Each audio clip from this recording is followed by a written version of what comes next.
Hi. Good B2B marketing email examples are few and far between, and that's a real pity because 90% of B2B marketers cite email marketing or use email marketing. 30% of them cite email marketing as their biggest revenue earner and adding new subscribers to their email marketing as their highest priority.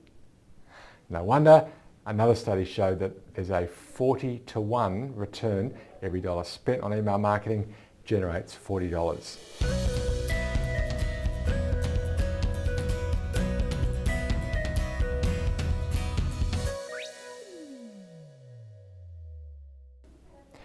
The B2B email marketing examples that I found suggest we need to do 6 things. 1.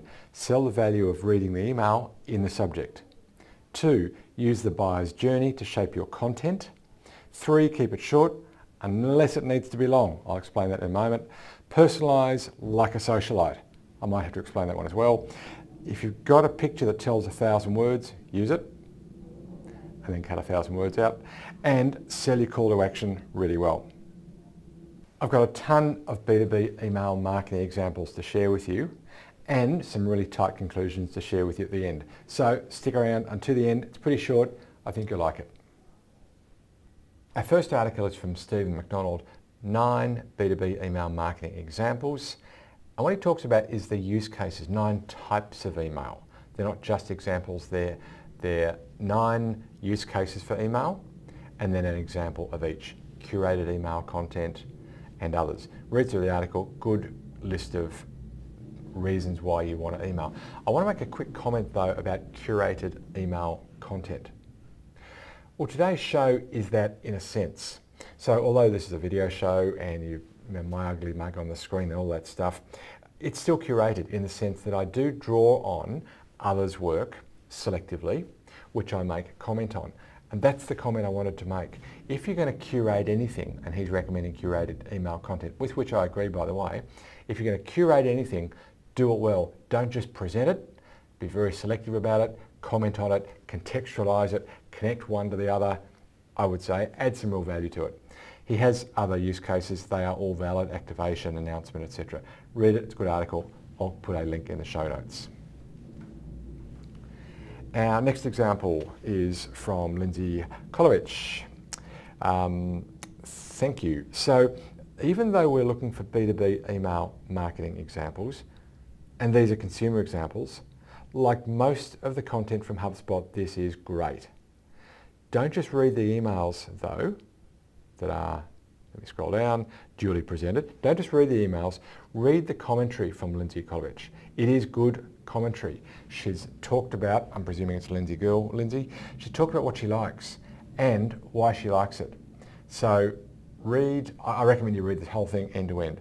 Great B2B, well actually they're not B2B, great email marketing examples.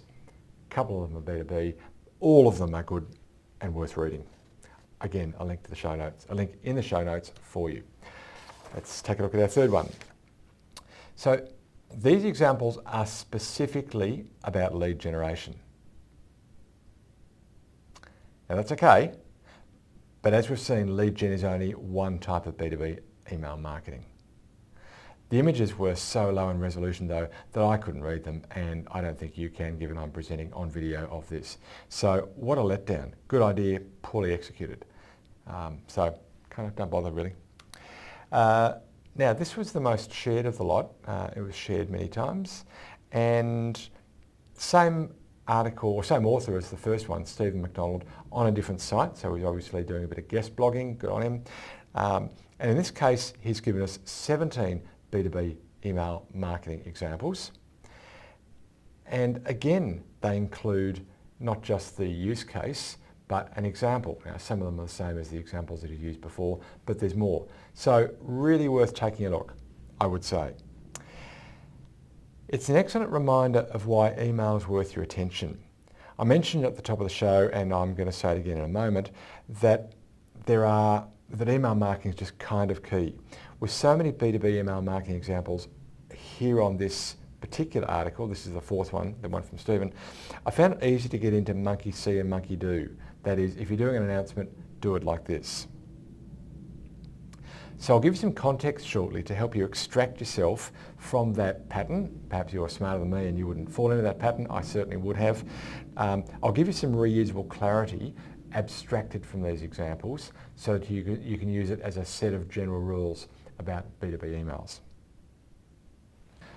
As I do usually on these shows, I'll give you my spin on that shortly. But let me first say what I think those B2B email marketing examples have told us. Once again, everybody has a different approach to email marketing, but Stephen McDonald's work does give us a good list of use cases of emails. Other article contributors, bloggers, look at the strategy behind each email, and that suggests that we need to keep them short and to the point, clean cut, catchy subject titles, and exploring every opportunity possible. As I said at the top of the show, we need more B2B marketing email examples. 90% of marketers use email in B2B. 30% of B2B marketers cite email marketing as their highest revenue earner. 30% of marketers in B2B also cite adding new subscribers to their email marketing as their highest priority, and studies have shown there's a 40-to-1 return. Every dollar you spend, you get $40 back. So we need more B2B email marketing examples from which we can all learn. Sell the value of reading the email in the subject. 12 of the best email marketing examples you've ever seen, and why they're great, is a pretty good start. That's a great example of a killer email title, I think. Use the buyer's journey to shape your content. Where are they in their journey before they get the email? And where do you think you can get them to in one unexpected email? And what do you need to show them or ask them to get them from A to B? That's what I mean by the buyer's journey. Third suggestion, keep it short unless it needs to be long. In the email itself, use no more words than you absolutely need. But don't use any fewer either. Don't get sucked into some silly dogma about copy length. Be as brief as you can and no more brief. Personalise like a socialite. If you know lots about them, use it. Name as a minimum, Dear Joe. But how about business, geography, industry? How long have they been a customer? How long have they been a subscriber? Use everything you can to personalise. If you've got a picture that tells 1,000 words, use it. I'm not going to give any more words than that. Sell your call to action. Make it clear. Now this second point's important. Make it logical in the copy and the image flow too.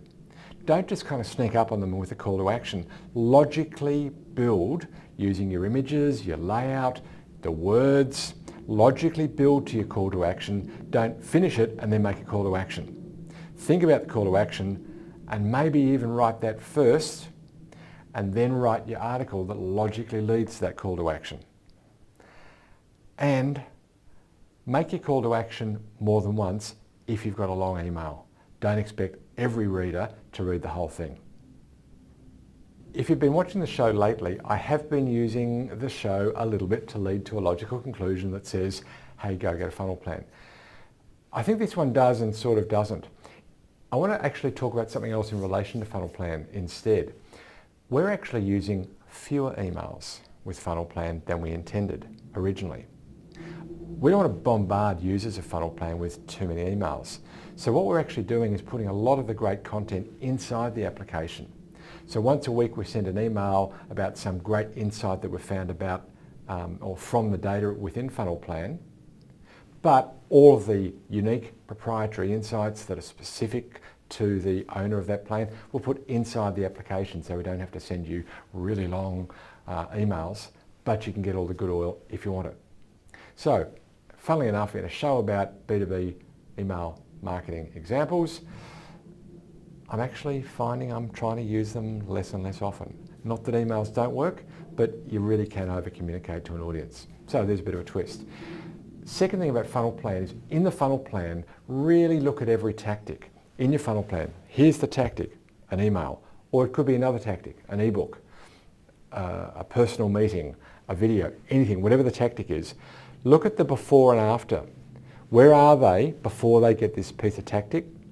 I used this example about the emails. Where are they up to and where do I need to get them to after they've consumed this piece of content? Email in today's example.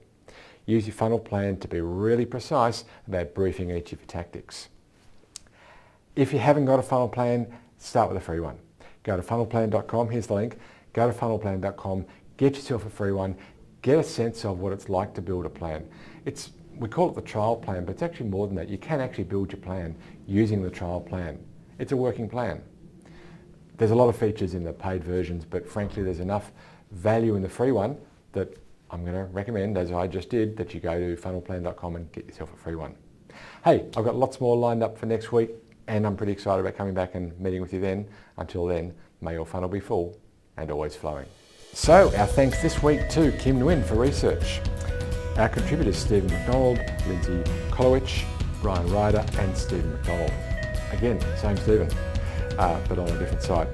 Anna Kadobi for her amazing production. My name is Hugh McFarlane and it's been my absolute pleasure to script and present this week's show.